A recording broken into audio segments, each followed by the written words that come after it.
are now on the Factor Zone with your host, Lecter Havoc.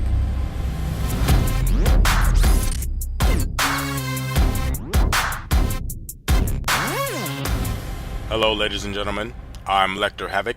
You're watching the Factor Zone. It's finally happened, people. The most wanted man in American history has reportedly been Googled, shot in the head, and dumped into the ocean by the U.S. government's Delta 6 team. It all went down in Pakistan last week. That's right, Pakistan. It looks like Tech and Talk are out of a job, when apparently a courier's phone call was traced after leaving a large fortified compound just miles away from a Pakistani military base. The compound is now being described as having 12 and 13 feet high walls and stood out amongst the other neighborhood homes. Local children say they weren't allowed to retrieve their cricket balls that went over the walls, and allegedly after hearing a small thud, they were compensated for other balls. As for the mission itself, the U.S. watched the whole thing go down via Skype in the Situation Room. This historic picture was most likely taken as the shots were fired. Look at Hillary. She's tripping.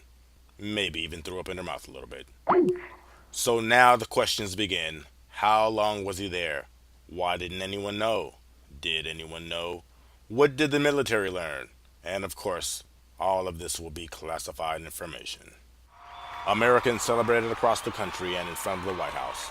However, most African Americans, like myself, kept an eye on the local liquor stores just to make sure nothing popped off. Americans are also debating on whether death photos of Osama be released for proof. But Obama ain't trying to start World War III and told people, quote, "That's not what we're about." Now all of this coincides with the recent change of the terror threat system which happened on 4/20. That's right. While y'all was out there potting, the U.S. was plotting.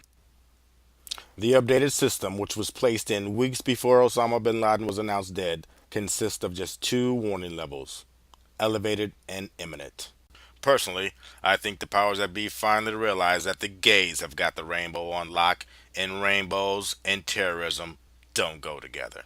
And in other news, the royal family marries another American white woman, Donald Trump gets checked by President Obama, and hip-hop music hits a all-time low, with rapper Lil B's new album entitled I'm Gay.